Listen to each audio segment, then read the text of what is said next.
ಅಂದ್ರೆ ಸದ್ಯ ಪಪ್ಪಾಯಿ ಇದೆ. ಪಪ್ಪಾಯಿ ಸಾವಯವ ಭತ್ತ ಬೆಳಿತೀವಿ, ಅದು ನಮ್ಮ ಕುಟುಂಬಕ್ಕೋಸ್ಕರ ಬೆಳ್ಕೊಂತೀವಿ. ಕೆಲವೊಂದಿಷ್ಟು ಸಾವಯವ ತರಕಾರಿಗಳನ್ನ ಬೆಳಿತೀವಿ. 4 ಜನ ರೈತರು ಅದನ್ನ ಅನುಭವವನ್ನ ಪಡ್ಕೊಳ್ಳಿ ಅನ್ನೋ ಒಂದು ಉದ್ದೇಶದಿಂದ ನಾನು ಸಾವಯವ ಕೃಷಿ 1 ಎಕರೆದಲ್ಲಿ ಸಾವಯವ ಮಾಡ್ತಾ ಇದ್ವಿ. ಬಟ್ ನನಗೆ ಆಸೆ ಇರೋದು ಆಲ್ಮೋಸ್ಟ್ ಆಲ್ 75-80% ಸಾವಯವದಲ್ಲೇ ಇದೀನಿ. 50 ಗ್ರಾಮ್ 10 ಗ್ರಾಮ್ ಅಷ್ಟೇ ಆಗ್ತಾ ಇದೀವಿ ಇದಕ್ಕೆ. ಯಾಕಂದ್ರೆ ಭೂಮಿ ಉಳಿಬೇಕು ಸರ್, ಉಳಿಲಿಲ್ಲ ಅಂದ್ರೆ ನಮ್ಮ ಮಾನವ ಕುಲನೇ ನಶಿಸಿ ಹೋಗೋದು. ಭೂಮಿ ಗುಣಮಟ್ಟತೆಯನ್ನ ಕಳ್ಕೊಳ್ತಾ ಇದೆ. ಭೂಮಿಯಲ್ಲಿ ಪೋಷಕಾಂಶಗಳ ಕೊರತೆ ಆದಂಗೆಲ್ಲ ಮತ್ತೆ ಅದು ಸಹಜ ಏನು ಮಾಡಕ್ಕಾಗಲ್ಲ, ಬೆಳೆ ಬರಲ್ಲ. ಲಾಸ್ಟ್ ಜೀರೋ ಆಗಿ ನಾವೇನೇ ಊಟ ಮಾಡ್ಬೇಕಾಗತ್ತೆ. ಹಂಗಾಗಿ ರಾಯಚೂರು ಯೂನಿವರ್ಸಿಟಿಯಿಂದ ಗುರುಸಿದ್ದಾರೆ. ಸುವರ್ಣ ನ್ಯೂಸ್ ಚಾನಲ್ ಇಂದ ಸೂಪರ್ ರೈತ ರತ್ನ ಪ್ರಶಸ್ತಿಯನ್ನ ಕೊಟ್ಟಿದ್ದಾರೆ. ರಾಯಚೂರು ಯೂನಿವರ್ಸಿಟಿಯಿಂದ ಶ್ರೇಷ್ಠ ಕೃಷಿಕ ಪ್ರಶಸ್ತಿಗಳನ್ನ ಕೊಟ್ಟಿದ್ದಾರೆ. ಸಾಕಷ್ಟು ಸಂಘ ಸಂಸ್ಥೆಗಳವರು ಕೂಡ ಕೊಟ್ಟಿದ್ದಾರೆ. ಏನು ಪ್ರಯತ್ನದಿಂದ ಫಲ ಇದೆ ಸರ್ ಅಷ್ಟೇ. ವೀಕ್ಷಕರೇ ನಮಸ್ಕಾರ, ನಾನು ನಿಮ್ಮ ಸುನಿಲ್ ಪಾಟೀಲ್. ಇವತ್ತು ಸುನಿಲ್ ಪಾಟೀಲ್ ಜೊತೆಗಿದ್ದಾರೆ ಪ್ರಗತಿಪರ ಯುವ ರೈತ ಸುರೇಶ್ ಚೌಡಕಿ. ನಿಮಗೆಲ್ಲ ಗೊತ್ತಿರಬಹುದು, ಈಗಾಗಲೇ ರಾಜ್ಯಾದ್ಯಂತ ಮನೆ ಮಾತಾಗಿರುವಂತಹ ಸುರೇಶ್ ಚೌಡಕಿ ಎಲ್ಲಿಯವರು ಅಂತ ನಾನು ನಿಮಗೆ ಮಾಹಿತಿಯನ್ನು ಕೊಡ್ತೇನೆ. ಇವರು ಮೂಲತಃ ಕೊಪ್ಪಳ ಜಿಲ್ಲೆಯ ಕುಕನೂರು ತಾಲೂಕಿನ ಕುದುರೆಮೋತಿ ಗ್ರಾಮದವರು.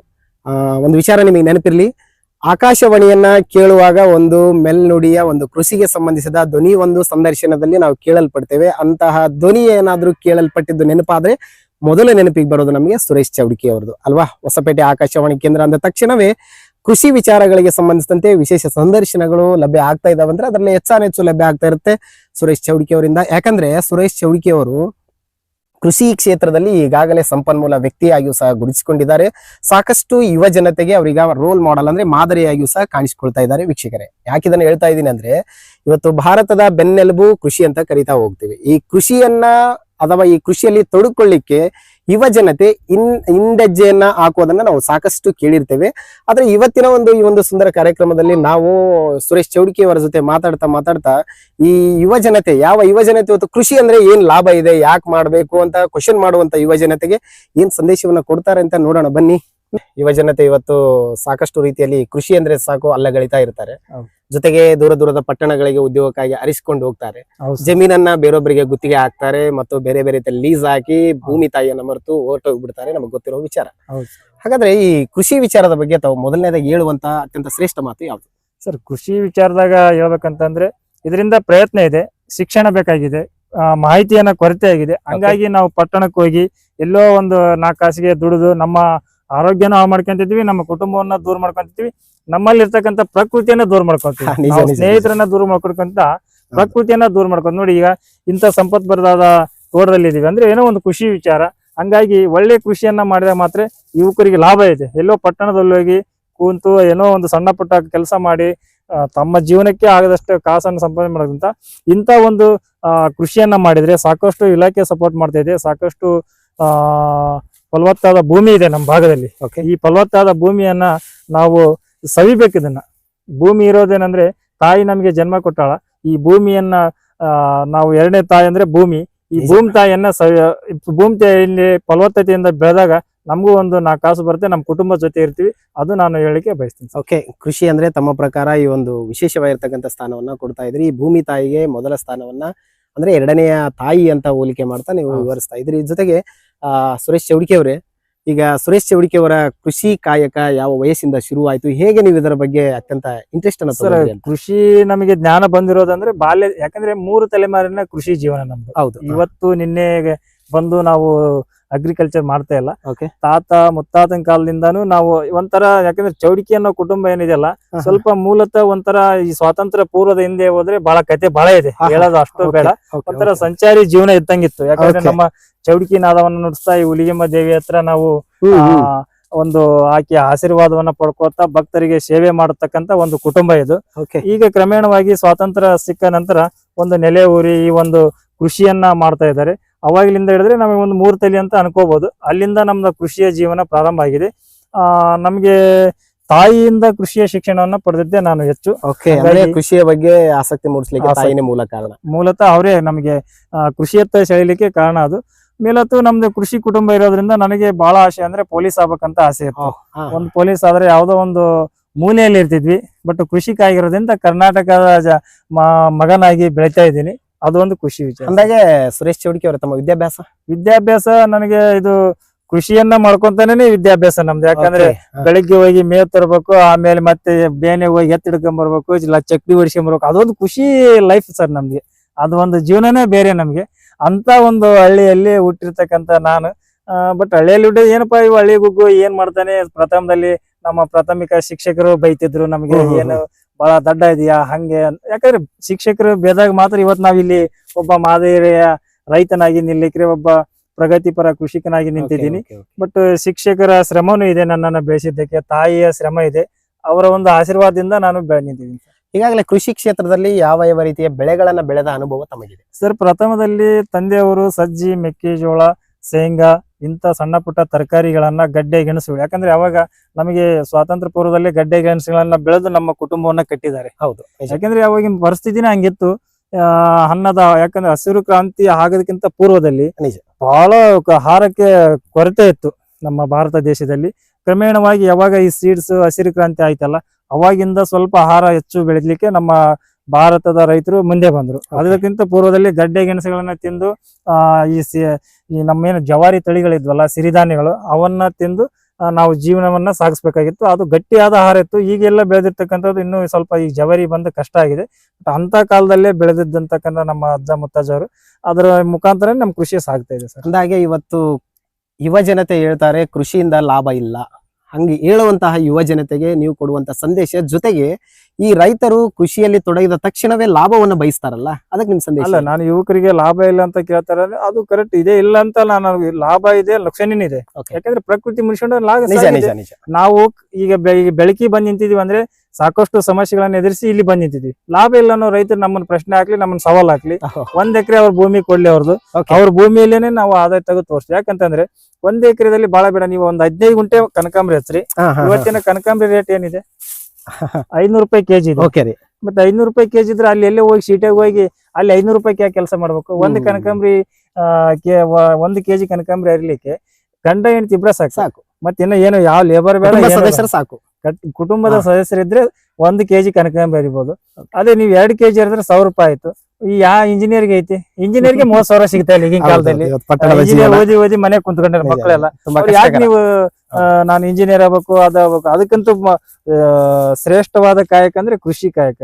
ಎಲ್ಲ ಸರ್ವ ಜನಾಂಗಕ್ಕೂ, ಸರ್ವ ಜೀವರಾಶಿಗಳಿಗೂ ನಾವು ಆಹಾರವನ್ನ ಹಾಕುವಂತ ರೈತರು ಅಂದ್ರೆ ಅದು ರೈತರಿಂದ ಮಾತ್ರ. ನೀವು 5G ಬರ್ಲಿ, 4G ಬರ್ಲಿ, ಯಾವ್ದೇ ಬಂದ್ರು ಕೂಡ ಕೃಷಿಯಿಂದನೇ ನಾವು ಹೊಟ್ಟೆ ತುಂಬಿಸ್ಕೋಬೇಕು ಹೊರತಾಗಿ ಎಲ್ಲಿ ಯಾವ್ದಾದ್ರು ಕಂಪ್ಯೂಟರ್ನಾಗ ಅಕ್ಕಿ ಏನಾರ ಕಂಪ್ಯೂಟರ್ನಾಗ ಬರುತ್ತೆ. ಹೌದು, ನೀವ್ ಏನ್ ಬೇಕಾದ್ರೆ ಡೌನ್ಲೋಡ್ ಮಾಡ್ಕೋಬಹುದು.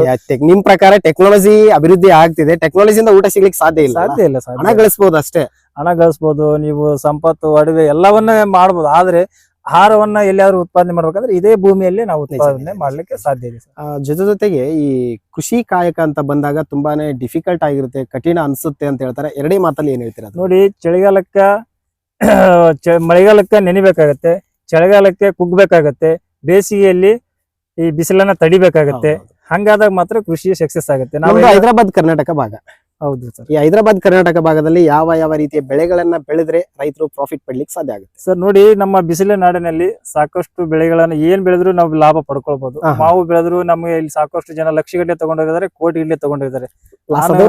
ಲಾಸ್ ಅದು ನೋಡ್ರಿ, ಪ್ರಕೃತಿ ಮುಗಿಸ್ಕೊಂಡ ಲಾಸ್ ಆಗುತ್ತೆ. ಈಗ ನೋಡ್ರಿ, ಹೋದ ವರ್ಷ ಡಿಸೆಂಬರ್ನೇ ಮಳೆ ಆಯ್ತು, ಮಾವೆಲ್ಲ ಲಾಸ್ ಆಯ್ತು. ಏನ್ ಮಾಡಕ್ಕಾಗುತ್ತೆ? ಈಗ ನೆಕ್ಸ್ಟ್ ಈಗ ಚೆನ್ನಾಗಿದೆ ಇವು, ಬಟ್ ತಗೊಳ್ಳೋ ಕೈ ಬರೋವರೆಗೂ ನಮ್ದಂತ ಅಲ್ಲ, ಪ್ರಯತ್ನ ಮಾಡ್ರಿ ಅಂತ ಹೇಳ್ತೀನಿ. ಈಗ ಋತುಗಾಲಕ್ಕೆ ತಕ್ಕಂತೆ ಬೆಳೀರಿ ಅಂತ ಹೇಳಿದೀನಿ ನಾನು. ಋತುಗಾಲಕ್ಕೆ ಹೇಗಂದ್ರೆ ಬೇಸಿಗೆಯಲ್ಲಿ ಬಂದಾಗ ಮಾವು ಬೆಳೆ, ಇದು ವಾಟರ್ ಮೆಲನ್ ಬೆಳೆರಿ. ಮಾವು ಅಂತ ಏನ್ ಬಿಡ್ರಿ, ಒಂದ್ ಸೀಸನ್ ಬರುತ್ತೆ, ಅದು ಯಾವಾಗ ಆ ಸೀಸನ್ ಚೇಂಜ್ ಮಾಡಕ್ಕಾಗಲ್ಲ. ಅದು ಒಂದು ದ್ರಾಕ್ಷಿ ಒಂದು ಅದೇ ಸೀಸನ್ ನಾಗೆ ಬೆಳಿಬೇಕು. ಇನ್ನು ಉಳಿದೆಲ್ಲ ನಾವು ಬೇಕಾದ್ರೆ ಚೇಂಜ್ ಮಾಡ್ಕೋಬಹುದು. ಕಲ್ಲಂಗಡಿ ವರ್ಷವಿಡೀ ಬೆಳಿಬಹುದು. ಇವಾಗ ನೋಡ್ರಿ 20-22 ರೂಪಾಯಿ ಕೆಜಿ ಇದೆ ಕಲ್ಲಂಗಡಿ. ಮಾವು 17 ರೂಪಾಯಿ, ಇದು ಪಪ್ಪಾಯಿ 17 ರೂಪಾಯಿ ಕೆಜಿ ಇದೆ. ಮಾವಲ್ಲಿ ಈ ಸಾರಿ 200 ರೂಪಾಯಿ ಕೆಜಿನೂ ಹೋಗಿದೆ, ಬರೀ ಕಾಯಿನ ಹೋಗಿದೆ. ಎಕ್ಸ್ಪೋರ್ಟ್ ವೆರೈಟಿ ಕೇಸರ್ ಅನ್ನೋ ವೆರೈಟಿ. ನಮ್ ಡಿ ಕೃಷ್ಣ ಹುಕುನ್ ಸರ್, ತೋಟಗಾರಿಕೆ ಉಪನಿರ್ದೇಶಕರು, ನಮಗೆ ಮಾವಿನ ಹಣ್ಣಲ್ಲಿ ಒಳಗೆ ತಳಿ ಅನ್ನೋದೇ ಗೊತ್ತಿದ್ದಿಲ್ಲ ನಮ್ಮ ಕೊಪ್ಪಳ ಜಿಲ್ಲೆಯಲ್ಲಿ.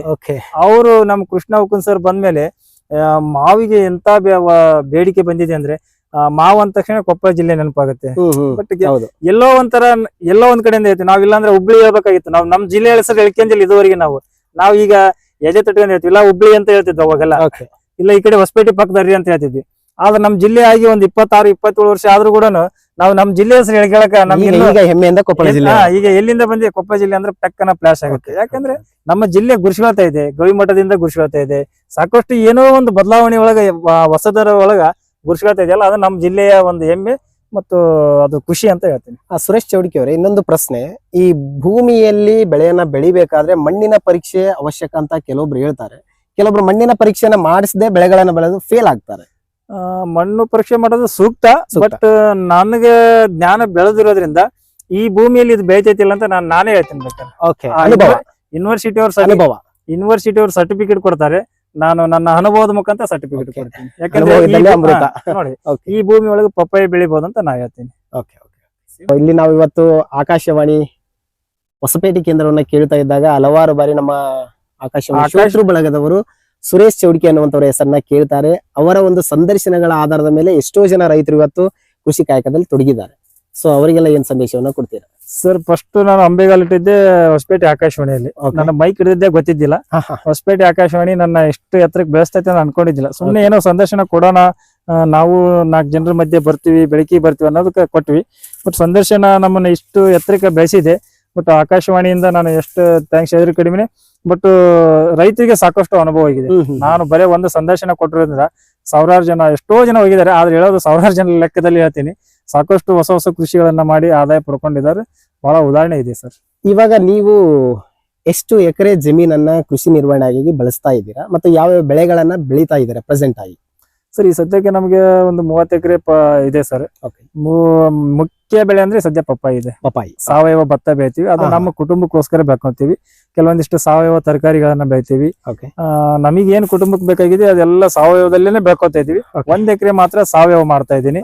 ಆ 1 ಎಕರೆದಲ್ಲಿ ಸಾವಯವ ಮಾಡೋದು ಯಾಕಂತಂದ್ರೆ 4 ಜನರಿಗೆ ಮಾರ್ಗದರ್ಶನ ಆಗ್ಲಿ, 4 ಜನರಿಗೆ ಉಪಯೋಗ ಆಗ್ಲಿ, 4 ಜನ ರೈತರು ಅದನ್ನ ಅನುಭವವನ್ನ ಪಡ್ಕೊಳ್ಳಿ ಅನ್ನೋ ಒಂದು ಉದ್ದೇಶದಿಂದ ನಾನು ಸಾವಯವ ಕೃಷಿ 1 ಎಕರೆದಲ್ಲಿ ಸಾವಯವ ಮಾಡ್ತಾ ಇದ್ವಿ. ಬಟ್ ನನಗೆ ಆಸೆ ಇರೋದು ಆಲ್ಮೋಸ್ಟ್ ಆಲ್ 75-80% ಸಾವಯವದಲ್ಲೇ ಇದ್ದೀನಿ. ಯಾಕಂದ್ರೆ ಅವಾಗೆಲ್ಲ ಲೋಡ್ ಗಟ್ಲೆ ಗೊಬ್ಬರ ತಂದು ಸುರಿ ಬಿಡ್ತಿದ್ವಿ. 100 ಚೀಲ ಯೂರಿಯಾ ಗೊಬ್ಬರ ತಗೊಂಬಂದು. ಈಗ ಹಂಗಿಲ್ಲ. ಈಗ ಏನಿದ್ರು ಕೆಜಿ ಈಗ ನೆಕ್ಸ್ಟ್ ಏನ್ ಮಾಡ್ಬೇಕಂತ ಅಂದಿರಂದ್ರೆ ಕೆಜಿ ಗಟ್ಲೆ ಹೋಗಿ ಗ್ರಾಮ್ ಗಟ್ಲೆ ಬರ್ತಾ ಇದೆ. ಕೆಜಿ ಗಟ್ಲೆ ಬಳಸೋರು ಈ ಗ್ರಾಮ್ ಲೆಕ್ಕದಲ್ಲಿ ಬಳಸ್ತಾ ಇದ್ವಿ. ನೋಡ್ರಿ, 50 ಗ್ರಾಮ್ 10 ಗ್ರಾಮ್ ಅಷ್ಟೇ ಆಗ್ತಾ ಇದೀವಿ ಇದಕ್ಕೆ. ಯಾಕಂದ್ರೆ ಭೂಮಿ ಉಳಿಬೇಕು ಸರ್. ಉಳಿಲಿಲ್ಲ ಅಂದ್ರೆ ನಮ್ಮ ಮಾನವ ಕುಲನೇ ನಶಿಸಿ ಹೋಗೋದು ಬಹಳ ತುಂಬಾ ಮುಖ್ಯ ಅಲ್ಲ. ಈಗ ಅವಾಗೆಲ್ಲ 20 ಚೀಲ 30 ಚೀಲ ಶೇಂಗಾ ಬೆಳೆಯೋರು ಈಗ 4 ಚೀಲ 5 ಚೀಲ ಬೆಳೆಯುತ್ತೆ. ಯಾಕಂದ್ರೆ ಭೂಮಿಯಲ್ಲಿ ಪೋಷಕಾಂಶ ಇಲ್ಲ. ಸಾವಯವ ಭೂಮಿ ಗುಣಮಟ್ಟತೆಯನ್ನ ಕಳ್ಕೊಳ್ತಾ ಇದೆ. ಭೂಮಿಯಲ್ಲಿ ಪೋಷಕಾಂಶಗಳ ಕೊರತೆ ಆದಂಗೆಲ್ಲ ಮತ್ತೆ ಅದು ಸಹಜ ಏನು ಮಾಡಕ್ಕಾಗಲ್ಲ, ಬೆಳೆ ಬರಲ್ಲ. ಲಾಸ್ಟಿಗೆ ಜೀರಾಗಿ ನಾವೇನೇ ಊಟ ಮಾಡ್ಬೇಕಾಗುತ್ತೆ. ಹಂಗಾಗಿ ಸಾಧ್ಯವಾದಷ್ಟು ಸಾವಯವದಲ್ಲೇ ಬೆಳೆಯರಂತ ನಾನು ರೈತರಿಗೆ ಹೇಳಕ್ ಒಟ್ಟಾರೆಯಾಗಿ ನಮಗೆ ಸುರೇಶ್ ಚೌಡಕಿ ಅಂದ್ರೆ ಈ ಕೃಷಿ ಕ್ಷೇತ್ರದಲ್ಲಿ ವಿಶೇಷ ವ್ಯಕ್ತಿ. ಹೇಗಪ್ಪ ಅಂದ್ರೆ ಈಗಾಗಲೇ ಜನ ಮಾನ್ಯತೆಯನ್ನ ಪಡೆದವರು, ರಾಜ್ಯಾದ್ಯಂತ ತುಂಬಾ ಹೆಸರುವಾಸಿಯಾಗಿರ್ತಕ್ಕಂಥವ್ರು, ಜೊತೆಗೆ ಸಾಕಷ್ಟು ಬೆಳೆಗಳನ್ನ ಬೆಳೆಯೋ ಜೊತೆಗೆ ಸಂಪನ್ಮೂಲ ವ್ಯಕ್ತಿಯಾಗಿ ಬೆಳೆದವರು ಅನ್ನೋ ಸಹ ನಾವು ಇವತ್ತು ಗಮನಿಸ್ತಾ ಇದೀವಿ. ಇವುಗಳ ಮಧ್ಯೆ ತಾವು ಈಗಾಗಲೇ ಸಾಕಷ್ಟು ಸಮಾರಂಭಗಳಲ್ಲಿ ಭಾಗವಹಿಸಿದ್ದೀರಿ. ಸರ್ಕಾರವು ತಮ್ಮನ್ನ ಗುರುತಿಸಿದೆ ಅಂತ ಕೇಳಿದೀವಿ. ಜೊತೆಗೆ ವಿಶ್ವವಿದ್ಯಾಲಯಗಳು ಸಹ ತಮ್ಮ ಕಡೆ ಚಿತ್ತವನ್ನ ಹರಿಸಿದಾವೆ ಅಂತ ಸಹ ಕೇಳಿದೀವಿ. ಹಾಗಾದ್ರೆ ಅದ್ರ ಬಗ್ಗೆ ಏನ್ ಹೇಳ್ತೀರಾ? ಸರಿ, ಏನಿಲ್ಲ, ಪ್ರಯತ್ನ ಮಾಡೋದ್ರಿಂದ ಶ್ರಮ ಪಟ್ಟಿದ್ದೀವಿ. ರಾಯಚೂರು ಯೂನಿವರ್ಸಿಟಿಯಿಂದ ಗುರುತಿಸಿದ್ದಾರೆ. ಸುವರ್ಣ ನ್ಯೂಸ್ ಚಾನಲ್ ಇಂದ ಸೂಪರ್ ರೈತ ರತ್ನ ಪ್ರಶಸ್ತಿಯನ್ನ ಕೊಟ್ಟಿದ್ದಾರೆ. ರಾಯಚೂರು ಯೂನಿವರ್ಸಿಟಿಯಿಂದ ಶ್ರೇಷ್ಠ ಕೃಷಿಕ ಪ್ರಶಸ್ತಿಗಳನ್ನ ಕೊಟ್ಟಿದ್ದಾರೆ. ಸಾಕಷ್ಟು ಸಂಘ ಸಂಸ್ಥೆಗಳವರು ಕೂಡ ಕೊಟ್ಟಿದ್ದಾರೆ. ಏನು ಪ್ರಯತ್ನದಿಂದ ಫಲ ಇದೆ ಸರ್, ಅಷ್ಟೇ. ಒಟ್ಟಾರೆಯಾಗಿ ನಾವು ಈ ಭೂತಾಯಿಯನ್ನ ನಂಬಿದ್ರೆ ತಾಯಿ ಕೈ ಕೊಡಲ್ಲ. ಯಾರೋ ನಮ್ಮನ್ನ ನಂಬ್ತಾರೋ, ಯಾರೋ 4 ಎಮ್ಮೆ ಒಬ್ಬ ಎಮ್ಮೆಲ್ ಇಂದ ಅಡ್ಡಾಡಿದ್ರೆ ಯಾವ್ದು ಲಾಭ ಇಲ್ಲ. 4 ಎಮ್ಮೆಯಿಂದ ಅಡ್ಡಾಡಿದ್ರೆ ಕಡೆಗೆ ಲಾಸ್ಟ್ ಸಗಣಿಯರೇ ಸಿಗುತ್ತೆ. ಸತ್ಯವಾದ ಇದು. ಯಾಕಂದ್ರೆ ನಾನ್ ಹೇಳಿರೋ ಮಾತಲ್ಲ, ಒಬ್ಬ ಹಿರಿಯರು ಮತ್ತೆ ಅದು ಗುರುಜಿ ಅವ್ರು ಹೇಳಿರೋ ಮಾತು. ಯಾಕಂದ್ರೆ ಅವ್ರ ಹೊಟ್ಟೆನೆ ತುಂಬಲಿ, ನಮ್ಮ ಹೊಟ್ಟೆಲಿ ತುಂಬತ್ತೆ. ನನಗೆ ರಾಜಕೀಯ ಹುಚ್ಚು ಬಹಳ ಇತ್ತು, ಆದ್ರೆ ನಮಗೆ ಅದು ಯಾಕೋ ಬ್ಯಾಡ ಅನಿಸ್ತು. ಯಾಕಂದ್ರೆ ನಮ್ಮ ಹೊಟ್ಟೆ ತುಂಬಿಸ್ಕೋಬೇಕು ನೋಡ್ಬೇಕು ಮೊದಲು. ಅವ್ರ ಹೊಟ್ಟೆನೆ ತುಂಬಲ್ಲ ಅಂದ್ರೆ ನಮಗೇನ್ ಕೊಡ್ತಾರ ಅವ್ರು? ಅದಕ್ಕೆ 4 ಎಮ್ಮಿಯಿಂದ ಅಡ್ಡಿದ್ರೆ ಸೆಗಣಿಯರ ಸಿಗುತ್ತೆ. ಅದಕ್ಕೆ ಅದೇ ಸೆಗಣಿಯನ್ನ ಭೂಮಿಗೆ ಹಾಕಿದ್ರೆ ಭೂಮಿ ಫಲವತ್ತತೆ ಕೊಡುತ್ತೆ. ಮತ್ತೆ ಕೊನೆಯ ಪ್ರಶ್ನೆ ನಿಮಗೆ, ಈ ಭೂಮಿಗೆ ಯಾವ ರೀತಿಯ ರಸಗೊಬ್ಬರಗಳನ್ನ ಬಳಸಬಹುದು ಅಂತ? ಸರ್, ರಸಗೊಬ್ಬರ ಬಳಸೋ ವಿಧಾನ ಅಂದ್ರೆ ಅದೇ ಹೇಳಿದ್ನಲ್ಲ, ಅವಾಗೆಲ್ಲ ಲೋಡ್ ಗಡ್ಲೆ ತರ್ತಿದ್ವಿ, ಈಗ ಗ್ರಾಮದಲ್ಲಿ ಬಳಸ್ತೀವಿ. ಬಟ್ ಏನಂದ್ರೆ ಅವಶ್ಯಕತೆ ಇರ್ತಕ್ಕಂಥ ಪೋಷಕಾಂಶಗಳು, ಈ ಸಾರಜನಕ ಯಾವ ಪ್ರಮಾಣದಲ್ಲಿ ಕೊಡ್ಬೇಕು ಅದು ಮೇನು. ಈಗ ರಂಜಕ ಅದನ್ನ ಯಾವಾಗ ಕೊಡ್ಬೇಕು, ಪೊಟ್ಯಾಶಿಯಂ ಅದನ್ನ ಯಾವಾಗ ಕೊಡ್ಬೇಕು, ಸಾಕಷ್ಟು ಇದಾವೆ ಎಲ್ಲಾ ಪೋಷಕಾಂಶಗಳು ಯಾವ ಬೆಳೆ. ಈಗ ನೋಡ್ರಿ, ನೀವು ಈ ಗಿಡ ನೋಡಿದ್ರೆ ಹೇಳ್ತೈತಿ, ಈಗ ನೋಡ್ರಿ ಅದಕ್ಕೆ ನೀರ್ ಕೊಡ್ರಿ ಅಂತ ಕೇಳಕತೈತಿ ನಮ್ಮನೀಗ ಪ್ರಶ್ನೆ ಮಾಡ್ತಾ ಈಗ ಯಾರಿದೆ ನನ್ನ ಬಾಯಿ ಯಾರಿದೆಪ್ಪ ಅದಕ್ಕೆ ನನಗ್ ನೀರ್ ಬಿಡು ಡ್ರಿಪ್ನಾಗ ನೀರ್ ಬರ್ತಾ ಇಲ್ಲ ನಾನು ನೀರಿನ ದಾಹ ತಡಿತಾ ಇಲ್ಲ ಅಂತ ಹೇಳ್ತಿದ್ದೆ. ಅಂದ್ರೆ ಏನಂದ್ರೆ ಅದಕ್ಕೆ ನೀರ್ ಕೊಟ್ಟಾಗ ಈಗ ನೋಡ್ರಿ 2 ದಿನ ಆಯ್ತು ನೀರ್ ಕೊಟ್ಟಿಲ್ಲ, ಯಾಕಂದ್ರೆ ಸ್ವಲ್ಪ ಆ ಕಡೆಯಿಂದ ಬಹಳ ಹೊಲ ಇರೋದ್ರಿಂದ ತೋಟ ಬಹಳ ತಡವಾಗಿದೆ. ಹಾಗಾಗಿ ಸಫಿಶಿಯಂಟ್ ಆಗಿ ಹಿಂಗ ಆಹಾರವನ್ನ ಕೊಟ್ಟಾಗ ಮಾತ್ರ ಒಳ್ಳೆ ಬೆಳೆ ಬರುತ್ತೆ. ಸಾಧ್ಯವಾದಷ್ಟು ಕೊಟ್ಟಿಗೆ ಗೊಬ್ಬರನ್ನ ಬಳಕೆ ಮಾಡ್ರಿ, ಜವಾರಿ ಹಸುಗಳನ್ನ ಕಟ್ರಿ, ಸಾಧ್ಯ ಆದಷ್ಟು ಜವಾರಿ ಹಾಲು ಹೈನ ಉಂಡು ಶಕ್ತಿಶಾಲಿ ಆಗ್ಲಿ ಮಕ್ಕಳು ಮೊಮ್ಮಕ್ಕಳು. ಯಾಕಂದ್ರೆ ಅವಾಗೆಲ್ಲ ಬೆಣ್ಣೆಯನ್ನ ಕೈ ಹಿಡ್ಕೊಂಡ್ ತಿನ್ಕೊಂತ ಓಡಾಡ್ತಾರೆ ನಮ್ಮ ತಂದೆಯವರು. ನಿಜ, ನಮಗೆ ಬೆಣ್ಣೆ ಕೈಯಾಗಿ ಏನು ಸಿಗ್ತಾ ಇಲ್ಲ, ಈಗ ಹಂಗಾಗಿದೆ, ಕಣ್ಮರೆ ಆಗ್ತಾ ಇದೆ. ಅದಕ್ಕೆ ಸಾಧ್ಯ ಆದಷ್ಟು ಒಂದು ಹಸುವನ್ನಾದ್ರೂ ಕಟ್ಟಿದ್ರೆ ಒಂದು ಕುಟುಂಬವನ್ನ ಆರೋಗ್ಯದಿಂದ ಇಡಬಹುದು, ನಿರ್ವಹಣೆ ಮಾಡಿ. ಈಗಿನ ಫಾಸ್ಟ್ ಫುಡ್ ತಿನ್ನೋದ್ ಬಿಟ್ಟು ಈ ನಮ್ಮ ಮನೇಲಿ ಹೇಳೋದಷ್ಟೇ. ನಾನು ಅದಕ್ಕೆ ಬೆಣ್ಣೆ ತುಪ್ಪ ಇವೆಲ್ಲ ಸೇವಿಬೇಕಂದ್ರೆ ಹಳ್ಳಿ ಒಳಗೆ ಮಾತ್ರ ಉಳ್ಕೊಂಡಿದ್ದಾವೆ. ಅದ್ ಯಾವ್ದೋ ಎಲ್ಲೇ ಅಂಗಡಿ ತಮ್ಮನ್ ತಿಂದ ಬೆಣ್ಣೆ ಅದು ನಾನು ಹೇಳಂಗಿಲ್ಲ ನಾನು, ಯಾಕಂದ್ರೆ ಅವ್ರವ್ರ ಉದ್ಯೋಗ ಅವ್ರವ್ರ ಕಾಯಕ. ಅದು ಕೃಷಿ ಜೊತೆಗೆ ಏನಾದ್ರು ಪಶು ಸಂಗೋಪನೆ ಸರ್, ಈಗ ನಮ್ಮ ಪಶು ಸಂಗೋಪನೆ ಇದು 3 ತಲೆಮಾರಿನಿಂದಾನೇ ಇದೆ.